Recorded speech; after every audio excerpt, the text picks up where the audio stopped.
Big 12 Today on Big 12 Radio, heard exclusively on TuneIn and watched on Big 12 Studios, is brought to you, the full-time fan, by Modelo. We have Mike Rooney, the college baseball analyst for ESPN and D1Baseball.com, here in about 20 minutes to preview the now underway Big 12 baseball season. But each and every Wednesday, Ari, what do? We power rank, because it's not good enough to just have things in this world.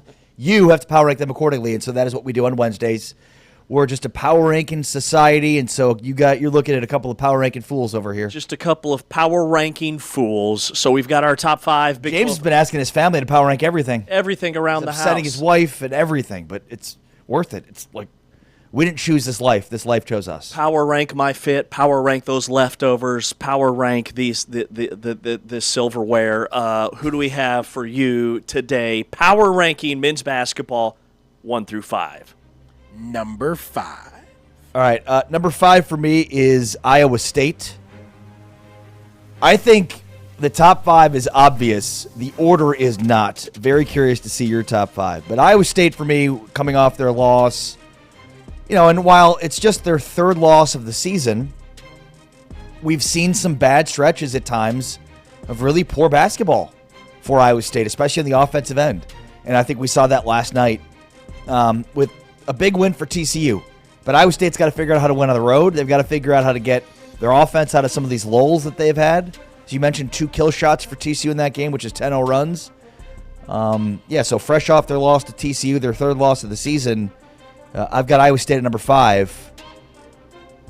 I also have Iowa State at number 5 because of some of their losses in Big 12 play, like losing at Kansas and Allen Fieldhouse. Right. Who doesn't, right?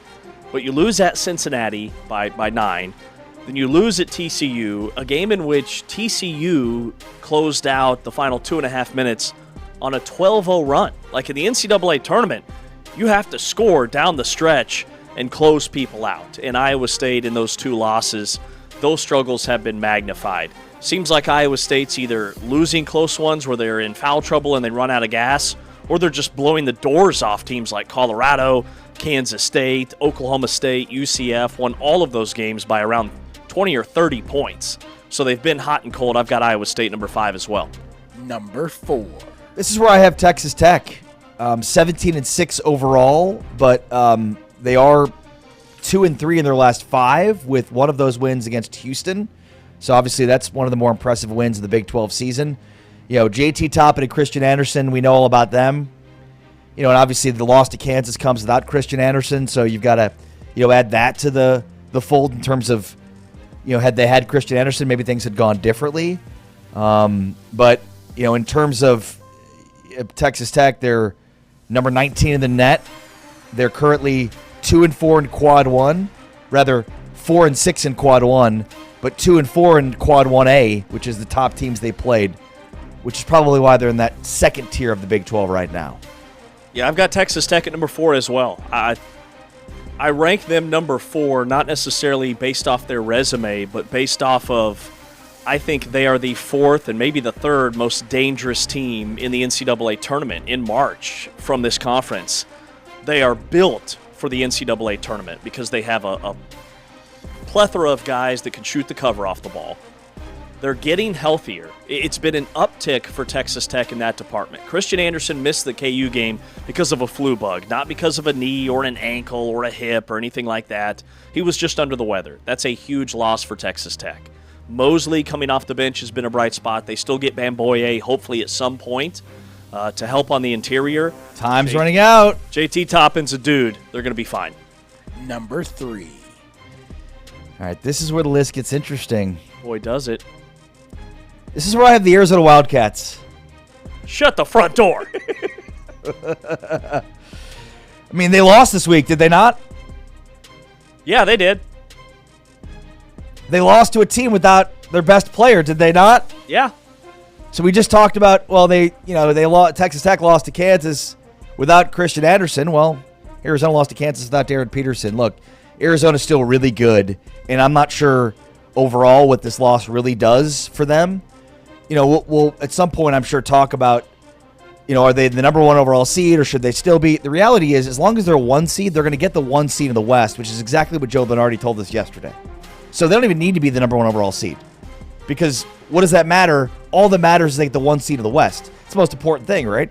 So without any competition for a one seed in the West, they're fine, okay? They're 8-1 in Quad 1. 8-1 in Quad 1.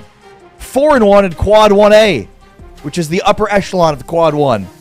And they are 14-1 in Quad 1 and 2 combined. But look, I think what we saw against Kansas proved to be maybe problematic for them. Braden Berry's maybe their best player, which is insane when you consider the experience of Jaden Bradley, when you consider the star power of Koa Pete and how he looked at the early part of the season. Berry's the only dude that showed up at Allen Fieldhouse, it felt like, him and Krivas. So, look, I think they're really good offensively, really good defensively, but they're coming off their first loss of the season. And, I don't want to call it a bad loss, but they lost at Kansas, which is tough, without Darren Peterson. Number 3 is where I have Kansas. Makes sense. With that said, they've beaten 3 teams in the top 5, but yeah, no, sure. It should be 3. It says a lot that Arizona's number 3 on your list, Kansas number 3 on mine. There are 3 legitimate top 10 teams in the Big 12, which is where they're ranked, and it's appropriate in the AP poll. But these may be 3 of the top 5 teams in the entire country from this conference. The difference for me is I want to see Kansas win on the road. They're 4-3 on the road in true road games.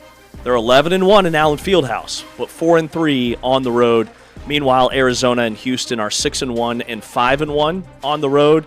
And I can't knock a team for losing in Allen Fieldhouse when Arizona's 6-1 in the top 25 or against top 25 foes. They're 2-1 against top 10 opponents. They're 23-1.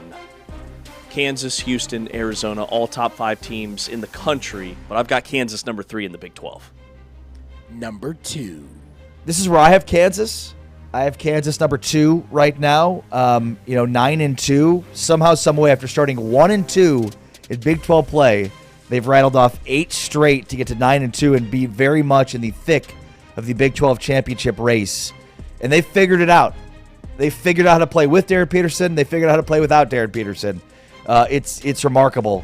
And look, I think some of those losses you're alluding to, especially on the road, have a lot to do with, 1, schedule, and 2, the fact that they were kind of figuring out how to play, both ways for a while there. They're 5-3 in Quad 1, 2-2 in Quad 1A. So again, they've sort of figured some things out. But they own the best win in the Big 12 season so far, winning at home without Darren Peterson against Arizona. But they've beaten 3 teams here in the top 5. They've beaten Texas Tech, they've beaten Iowa State, they've beaten Arizona. Quality wins. I've got Houston, number 2. Emmanuel Sharp hit a career-high 8 threes last night in their win over Utah. And on paper, the nation looks at a 66-52 score against the worst team in the Big 12 record-wise, and it doesn't move the needle. But that's just Houston being Houston. They only have 2 losses, one of them in Lubbock on game day, 90-86. And since that game, they've taken care of business. They never trailed at TCU. I don't think they've trailed in their last 5 games. I'd have to go check that to lock down that stat, but it just seems like everywhere they go, it doesn't matter. Houston is Houston. They're top 8 in the country in offense and defensive efficiency rating. According to KenPom, Kingston Fleming's averaging 16.5, but a major uptick in his points per game in league play. Number 1. The champs are here. The champs are here. Number 1, Houston, right? Very quietly, the back-to-back Big 12 champs, who in 2 years of the Big 12 have won 3 of a possible 4 championships. The only loss being in that tournament championship last season, 2 seasons ago. They won the Big 12 championship in the tournament last year, right? Yes. At any rate, have we forgotten about them? As you mentioned, they're top 6 in KenPom, top 8 in both offensive and defensive efficiency. Very quietly, very under the radar, because they haven't even played their best ball yet. They're 21-2, and they haven't even scratched the surface of their potential. They good. They real good.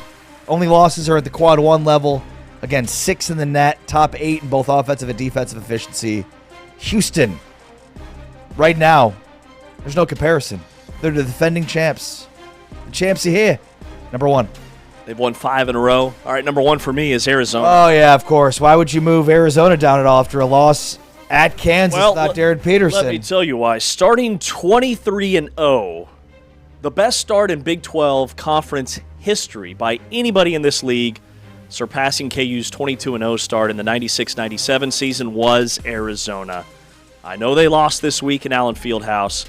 I know they've played a lighter schedule in Big 12 play to this point, but they have been so dominant on both ends of the floor. And Koa Pete goes 2 for 11. Braden Burries did his thing, but Jaden Bradley wasn't great shooting the basketball on the road in Allen Fieldhouse. I felt like that loss for Arizona, and this isn't meant to take away from Kansas's win, because I do think KU's playing like a top 5 team. Was more environment, just key moments. That game could have gone either way. I still have Arizona at number 1. I can't look past their 6 top 25 wins. All right, guys. So your random power ranking of the day today will be the worst trades of all time. I have a feeling that a certain fan base in Dallas is gonna not like this too much. But take it away, guys. I would disagree. History has There's been a lot of bad tail. trades. I didn't say it was the worst. I just said they're not gonna like it very much. I've got a Dallas being on the right side of a trade in my top 5. As do I. And it's National Don't Cry Over Spilled Milk Day. Yes, today is National Don't Cry Over Spilled Milk Day. No regrets. No regrets. No regrets. Bad trades just are bad trades. What are you going to do? Happen. They happen. They happen.